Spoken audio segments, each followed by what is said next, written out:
எல்லாருக்கும் வணக்கங்க. Welcome to digital Bharathi. So TNPSC group 2A உடைய ப்ரிலிமினரி எக்ஸாம் நம்ம எழுதியிருப்போம். ஸோ நேற்று ஒரு வீடியோ போட்டிருப்போம்.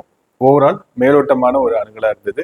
இப்போ இந்த எக்ஸாம் எப்படி இருந்தது அப்படின்றதுக்கான ஒரு டீட்டெயில் அனாலிசிஸ். ஸோ இப்போ நமக்கு 200 கேள்விகள் கேட்டிருந்தாங்க. ஜிஎஸ்லேருந்து 75, மேக்ஸ்லேருந்து 25, மேக்ஸ் ப்ளஸ் நம்மளோட ரீசனிங்லேருந்து 25, ஜிடியில் 100, ஜிஇல வந்து 100. சரிங்களா? ஸோ இதில் எவ்வளோ கொஷின் வந்து ஈஸியா இருந்தது, எவ்வளவு ரொம்ப கஷ்டமா இருந்தது அப்படின்றது. ஸோ இது வந்து நாங்க பார்த்தது. இது இல்லாம ஸ்டூடெண்ட்ஸ் நிறைய பேர்கிட்ட ஃபீட்பேக் வாங்கினதுல இருந்து எடுத்தது. ஸோ இப்ப டிஎன்பிசி பண்ணிருக்கிற நல்ல விஷயம் என்னன்னா, பிழையான கேள்விகள் அப்படின்றது ரொம்ப கம்மியா தான் கேட்டிருக்காங்க. இந்த டைம் கேட்டிருக்காங்க. இந்த குரூப் ஒன்லாம் நிறைய கேள்விகள் வந்து ஆன்சர் மாறி மாறி இருந்தது. இந்த டைம் அதிகபட்சமா போனா ஒரு 3 கேள்வில இருந்து 4 கேள்வி வரைக்கும் தான் பிழையா அவங்களுடைய டிரான்ஸ்லேஷன்ல சில பிரச்சனைகள் இருந்தது, இல்லைன்னா ஆப்ஷன்ஸ்ல சில தப்பு கொடுத்திருந்தாங்க. மற்றபடி இவங்க வந்து என்ன ஆகுறாங்கன்னா எவால்வ் ஆகிட்டே இருக்காங்க. இப்போ ஒரு அகாடமி இருக்கு, அவங்க இது மாதிரி ஒரு ட்ரைனிங் கொடுத்து இது மாதிரி கொஸ்டின் எக்ஸ்பெக்ட் பண்ணி டிஎன்பிசில இருந்து இந்த ஒரு தேர்வு வைக்கிறாங்க அப்படின்னா, டிஎன்பிசி வந்து என்ன பண்றாங்கன்னா அன்கன்வென்ஷனலா இருக்கக்கூடிய விஷயத்தெல்லாம் நிறைய எடுத்து கேட்கறாங்க. இப்ப சயின்ஸ் நிறைய கேட்டிருக்காங்க, சரிங்களா? 7 கொஸ்டின் கேட்டிருக்காங்க. ஜியாகிரபி புதுசா கொஞ்சம் கேட்டிருக்காங்க. அது இல்லாம எக்கனாமில சிலது வந்து கேட்டிருந்தாங்க. அது இல்லாம நமக்கு வந்து அன்கன்வென்ஷனலா இருக்கக்கூடிய ஏன்ஷியன் மெடிவல் ஹிஸ்டரி அப்படின்றதுலாம் எடுத்து சாதவாகனர்கள்லாம் வச்சு கேட்டிருக்காங்க. ஸோ இதெல்லாம் வந்து பெருசா யாரும் படிக்காதது, மேலோட்டமா எல்லாருமே பாக்குறது. ஸோ அதுல இருந்து நிறைய கேள்விகள் வந்து கேட்டிருக்காங்க. ஜிஎஸ் பொறுத்த வரைக்கும், லாங்குவேஜை பொறுத்த வரைக்கும் என்ன ஆயிடுச்சு அப்படின்னா, ஜிஎஸ் வந்து ஒரு சில கொஸ்டின் ரொம்ப ஈஸியா இருந்தது. குரூப் 4 கேள்வியா இல்ல குரூப் 2 கேள்வியா அப்படின்ற மாதிரிலாம் இருந்ததுங்க. 42nd அமெண்ட்மெண்ட் பத்தி கேள்வி கேட்டிருக்காங்க. அப்புறம் தேசிய மனித உரிமை ஆணையம் எந்த வருஷம் ஏற்படுத்தப்பட்டது, சிபிஐ எப்ப ஏற்படுத்தப்பட்டது. என்னன்னா இவங்க வந்து சில கொஸ்டினுக்கு வந்து ஆப்ஷன்ஸ் வந்து ரொம்ப கஷ்டமா செட் பண்ணுவாங்க. இதுல வந்து ஆப்ஷன்ஸ் வந்து ரொம்ப ஈஸியா இருந்த மாதிரி இருந்ததுங்க. ஸோ ஆப்ஷனை வச்சு நம்மளால ஈஸியா எலிமினேட் பண்ற மாதிரியான ஒரு கேள்வித்தாளா தான் இது இருந்தது.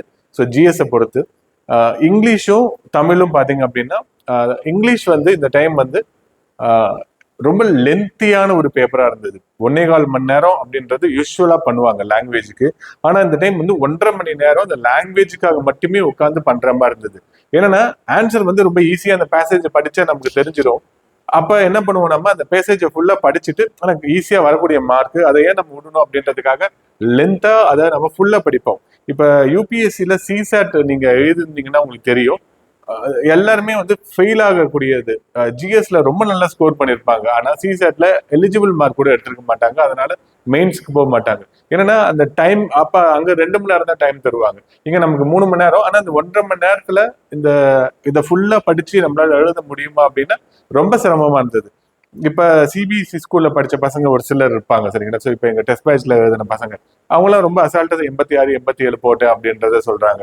ஏன்னா ஆரம்பத்துல இருந்தே அந்த சிபிஎஸ்சி ஒரு மெட்ரிகுலேஷன் ஸ்கூல்ல படிச்சுட்டு வரவங்களா இருந்தாங்க அப்படின்னா அவங்களுக்கு ரொம்ப ஈஸியா இருந்திருக்கு. இல்ல நான் டெய்லி ஹிந்து படிப்பேன் அப்படின்னா அவங்களுக்கு ஈஸியா இருந்திருக்கு. இப்போ வந்து மெமரி பேஸ்டு எக்ஸாம் அந்த லாங்குவேஜை இல்லாம பண்ணிட்டாங்க.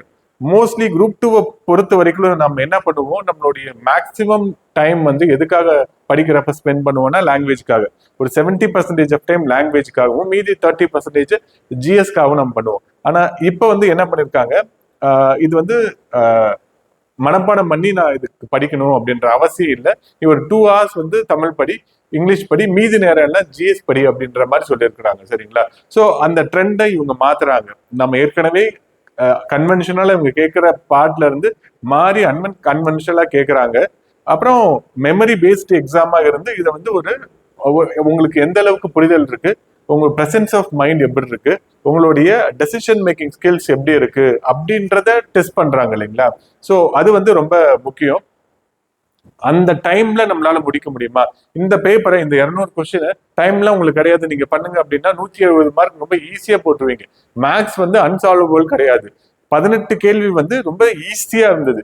மீதி இருக்கக்கூடிய 7 கேள்வி வந்து ரொம்ப கஷ்டமா இருந்தது. ஆனா நம்ம என்ன பண்ணுவோம், எது நமக்கு ஈஸி எது நமக்கு கஷ்டம் அப்படின்றதே நமக்கு தெரியாது. நீங்க நல்லா இதுக்காக தேர்வுக்காக நீங்க படிச்சிருந்தீங்க அப்படின்னா பார்த்த உடனே கண்டுபிடிச்சிருவீங்க. இல்ல இந்த தேர்வுக்கு நான் கடைசி 1 மாசமா படிக்கிறேன், கடைசி 2 மாசமா படிக்கிறேன், டெஸ்ட் பேட்ச் ஆரம்பிச்சதுல இருந்து படிக்காம நடுவில் தான் படிக்கிறேன், டெஸ்ட் பேட்சுக்கு சும்மா நான் படிச்சுட்டு போறேன் அப்படின்றவங்களுக்கு இது வந்து ரொம்ப சேலஞ்சிங்கா இருக்கும். நீங்க ஒரு 25 ஃபுல் டெஸ்ட் எழுதாம, அதாவது 200 மார்க் இருக்கக்கூடிய வினாக்கள் ஒரு 25 வினாக்கள் 25 தேர்வு தொகுப்பை நீங்க எழுதாம இந்த டெஸ்ட்டை எழுதுனீங்க அப்படின்னா ரொம்ப கஷ்டமா இருக்கும். ஸோ ஒரு தொடர்ந்த ஒரு 4-5 மாசம் நீங்க கண்டிப்பா படிச்சிருந்து நிறைய தேர்வு பார்த்து எழுதுனீங்கன்னா இந்த 3 மணி நேரத்துல இந்த தேர்வை நம்மளால எழுதி முடிக்க முடியுங்க. இல்லைன்னா ரொம்ப கஷ்டமா இருக்கும். ஸோ நமக்கு சொல்றதுல இருந்தே உங்களுக்கு தெரியும் நம்ம எங்கெங்க நம்ம தப்பு பண்ணியிருக்கிறோம் அப்படின்றது நமக்கு தெரியுங்க. ஸோ என்னன்னா இவங்களுடைய டிஎன்பிசி அவனுடைய ஸ்ட்ராட்டஜியை மாத்திட்டே இருக்காங்க. நமக்கு என்ன தெரியுதோ என்ன வருதோ அதை மட்டும் தான் நம்ம பின்பற்றிட்டே இருக்கோம். நம்ம என்ன பண்ணணும் அப்படின்றது ரொம்ப முக்கியங்க. ஓகே, ஸோ என்னன்னா குரூப் 4 விட நம்ம முன்னாடி லாஸ்ட் வீடியோல சொல்லியிருந்தோம், குரூப் 4 விட லாங்குவேஜ் வந்து ஜென்ரல் தமிழ் வந்து ஈஸியா கேட்டிருக்காங்க அப்படின்னு கேட்டிருந்தோம். கலைச்சொற்கள் மட்டும்தான் இதுல ரொம்ப கஷ்டமா கேட்டிருந்தாங்க. ஸோ அதுக்கு நம்ம 1,00,000 வார்த்தைகள்லாம் நம்மளால மனப்பாடம் பண்ண முடியாது இல்லைங்களா? ஸோ அதுதான் அந்த ஒரு 85 கொஸ்டின் வரைக்கும் உங்களால லாங்குவேஜ்ல பண்ண முடியும். டைமும் வந்து ஜென்ரல் இங்கிலீஷோட ஜென்ரல் தமிழ் வந்து டைம் கம்மியா எடுத்துக்கிச்சு இந்த டைமுங்க. நீங்க ஓரளவு படிச்சிருந்தீங்க அப்படின்னாவே 75 கொஸ்டின் உங்களால போட்டுற முடியும். ஸோ லாஸ்ட் டைம் வந்து ஜென்ரல் இங்கிலீஷ் ஈஸியா கேட்டதுனால பெரிய கான்ட்ரவர்சிஸ் வந்தது. தமிழ் இங்கிலீஷ் அப்படின்றது ஒரு பெரிய எதிர்ப்பு குரல் வந்து, ஸோ அது எல்லா இடத்துல போய் சேர்ந்ததுனாலே என்னன்னு தெரியல, பேலன்ஸ்டா கேட்கணும் அப்படின்ட்டு இந்த டைம் வந்து தமிழ் ஓரளவு ஈஸியா கேட்டிருந்தாங்க இங்கிலீஷை விட. இங்கிலீஷ் வந்து இப்பதான் நமக்கு புதுசா ஃபர்ஸ்ட் கொஸ்டின் பேப்பர் இல்லைங்களா, அதனால ஒருவேளை டஃபா இருக்கும். நம்ம ப்ரிப்பரேஷன் ஸ்ட்ராட்டஜியை இனிமேல் தான் நம்ம கூர்த்திட்டு செய்யணும் அப்படின்றதுனால கொஞ்சம் கஷ்டமா இருந்தது. ஸோ லாஸ்ட் டைம் வந்து 600 இப்போ கட் ஆஃப் வந்து லாஸ்ட் டைம் வந்து ஒரு 155 கொஸ்டின் 153 கொஸ்டின் போட்டவங்க 2A ரெண்டுமே எழுதினாங்க. 148 போட்டவங்க வந்து 2A எழுதினாங்க இல்லைங்களா. அதுல வந்து இங்கிலீஷ் மீடியம் கேண்டிடேட் நிறைய இருந்தாங்க. இப்ப தமிழ் மீடியம் கேண்டிடேட் நிறைய ஆகிறதுக்கான வாய்ப்புகள் நிறைய இருக்கு. எதனால அப்படின்னா இந்த லாங்குவேஜ் மட்டும் இல்ல, ஜிஎஸ்லயுமே கூட ஒரு 7-8 கேள்வி வந்து தமிழ் லிட்ரேச்சர்ல இருந்து கேட்டிருக்காங்க. அணிலாம் கேட்டிருக்காங்க. அணிலாம் இங்கிலீஷ் மீடியம் பசங்களுக்கு எக்ஸ்போஷரே இருக்காது, அதெல்லாம் என்னன்னு தெரியாம தான் போடுவாங்க. ஒரு 5 கேள்வி வந்து இங்கிலீஷ் மீடியமுக்கு வந்து கொஞ்சம் பாதகமா இருந்திருக்கலாம், சரிங்களா. ஸோ அதனால தமிழ் மீடியம் கேண்டிடேட் மெயின் எழுதுறவங்க இந்த டைம் கொஞ்சம் நிறைய ஆகிறதுக்கான வாய்ப்புகள் இருக்குங்க. ஸோ இங்கிலீஷ் அவ்வளோ கஷ்டமா அப்படின்னா கஷ்டம் இல்லை, ஆனா ரொம்ப ஒரு நீட்சி உடைய ஒரு பேப்பரா இருந்தது. 1.5 மணி நேரம் நீங்க பண்ணிட்டு மீதி 1.5 மணி நேரத்துல அவ்வளோ பெரிய பெரிய அதான் மேக்ஸ் எல்லாம் பாத்தீங்கன்னா ஒரு 10 லைன் கொடுத்துருக்குறாங்க. அதெல்லாம் ஃபுல்லா நான் படிச்சுட்டு அதோட இன்டர்பிரிட்டேஷன் எல்லாம் கரெக்டா வச்சுட்டு அதோடைய சாத்தியக்கூறுலாம் வச்சுட்டு நம்ம கடைசியா ஆன்சர் எடுக்கிறப்ப நமக்கு குழப்பம் வந்துடும். ஸோ அதனால அந்த ஒரே ஒரு கஷ்டமான கேள்வி அடுத்து வரக்கூடிய ஒரு 5 ஈஸியான கேள்வியை நம்மளை தடுமாற வச்சிருவோம் இல்லைங்களா. ஸோ அதெல்லாம் இப்ப வந்த இந்த கேள்வியில வந்ததுங்க. ஸோ ஜிஎஸ்ல வந்து ஒரு 35 கேள்வி வந்து குரூப் 4 கேள்வி ஸ்கூல் புக்ல இருந்து ஒரு 20-25% வந்திருக்கும். ஆனா ரொம்ப ஈஸியான கேள்வி. நீங்க ப்ரீவியஸ் இயர் கொஸ்டின் பேப்பர் ஜிஎஸ்க்கு எல்லாத்தையும் நீங்க சால்வ் பண்ணிட்டு போனீங்கன்னாவே அழகா 35 கொஸ்டினுக்கு ரொம்ப ஈஸியா ஆன்சர் பண்ணிடலாம். அவ்வளவு ஈஸியான கேள்வியா இருந்தது. நம்மளுடைய இந்த கிரானலாஜிக்கல் கேட்டதெல்லாம் ரொம்ப ரொம்ப ரொம்ப ஈஸியா இருந்தது. சிப்பாய் கழகம் எப்ப, வெள்ளூர் மியூட்டினி எப்ப நடந்தது, சவுத் இந்தியன் ரிபெலியன் எப்ப நடந்தது, பல்லவா டைனஸ்டி கேட்டது, இதெல்லாம் ரொம்ப ரொம்ப ஈஸி. நான் முதல்வன் எதுக்காக, திறன் மேம்பாட்டுக்காக. நம்ம நான் முதல்வன்ல எல்லாத்தையும் படிச்சுட்டு போயிருப்போம். ஸோ யார் யாருக்கு என்னென்ன எலிஜிபிலிட்டி இருக்கு, எந்தெந்த கோர்ஸ் அவங்க தராங்க, அந்த லெவலுக்கு நம்ம எந்த நாள் ஆரம்பிச்சாங்க, எந்த ஊர்ல ஆரம்பிச்சாங்க அப்படின்னு நம்ம படிச்சுட்டு போவோம். ஆனா இவங்க நான் முதல்வன்னா அதனுடைய நோக்கம் என்ன, திறன் மேம்பாடா, சரிங்களா, பசுமை வீடுகள்ல எதுக்காக பசுமை வீடுகள். ஸோ இது மாதிரி ரொம்ப பேசிக்கானதெல்லாம் கேட்டாங்க.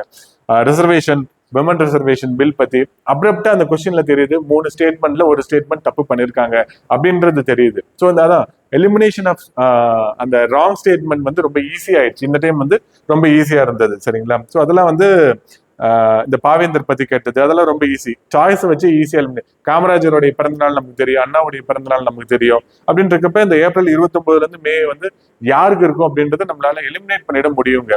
ஸோ என்னன்னா இது நம்ம இங்க நின்றுட்டு இப்ப நான் பேசுறது வந்து உங்களுக்கு வந்து நீங்க கேட்கறப்பவும் உங்களுக்கு ஈஸியா இருக்கும். ஆனா அந்த 3 மணி நேரத்துல அந்த பெரிய பெரிய ஜென்ரல் தமிழ், ஜென்ரல் இங்கிலீஷை சால்வ் பண்ணிட்டு இடையில இருக்கக்கூடிய கஷ்டமான மேக்ஸ் சால்வ் பண்ணிட்டு இந்த கொஸ்டின் வரப்ப மேபி கஷ்டமாக ஃபீல் பண்ணலாம். ஓவராலா இந்த பேப்பர் எப்படி இருந்தது அப்படின்னு பாத்தீங்கன்னா, லாங்குவேஜ் வந்து இங்கிலீஷ் வந்து சேலஞ்சிங்கா இருந்தது, டைம் ரொம்ப எடுத்துக்கிட்டுச்சு. ஜென்ரல் தமிழ் வந்து அதோட கொஞ்சம் ஈஸியா இருந்தது. மேக்ஸ் வந்து ஒரு 20 கேள்வி வரைக்கும் உங்களால போட முடியும். ஜிஎஸ் வந்து கண்டிப்பா ஒரு 45 அப்படின்றது நல்லா படிக்கிறவங்க கண்டிப்பா போட்டுருவாங்க. 45ல இருந்து 50 வரைக்கும் உங்களால போட முடியுங்க. எனக்கு தெரிஞ்ச ஒருத்தர் இந்த 100க்கு 81 ஜிஎஸ்ல மட்டும் எடுத்திருக்காரு. ஆனா ஜென்ரல் இங்கிலீஷ் அதனால 70 அவரால் எடுக்க முடிஞ்சது, சரிங்களா. ஸோ இதுதான் இப்ப இருக்கக்கூடிய நிலைமைங்க. கட் ஆஃப் அப்படின்றது இந்த டென்டேட்டிவ் கீ இவங்க போடுவாங்க இல்லைங்களா. ஸோ அந்த டென்டேட்டிவ் கீ படி நம்ம வந்து தீர்மானம் பண்ணலாம். என்னன்னா இந்த டைம் வந்து மொத்தம் 645 வேகன்சி. ஸோ அதுல வந்து ஒரு 50 வேகன்சி குரூப் 2க்கு இருக்கு, சரிங்களா. ஸோ மீதி இருக்கக்கூடிய 600 வேகன்சி குரூப் 2A இருக்கு. ஸோ மேபி இந்த 2 வந்து இன்க்ரீஸ் பண்ணுவாங்க.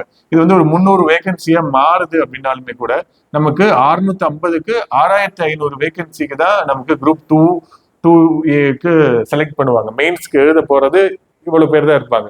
இதுல இருந்து 1:10ல 3000 கூப்பிடுவாங்க. ஆனா அவங்க எல்லாருமே வந்து 2A பாஸ் பண்ணிருப்பாங்க. அப்படின்றப்ப இந்த 6500 நமக்கு என்ன பண்ணணும் அப்படின்னா, இந்த 2Aல இன்னொரு 300-400 போஸ்ட் அதிகம் பண்ணா மட்டும்தான் இந்த 6500 அப்படின்றது 10,000 மாறும். அப்பதான் நிறைய பேர் எழுதுவாங்க, கட் ஆஃப் அப்பதான் குறையும், சரிங்களா. ஸோ இந்த 2A எப்ப இந்த அடெண்டம் வரும் அப்படின்னா, இந்த ரிசல்ட்டுக்கு முன்னாடி வரும்.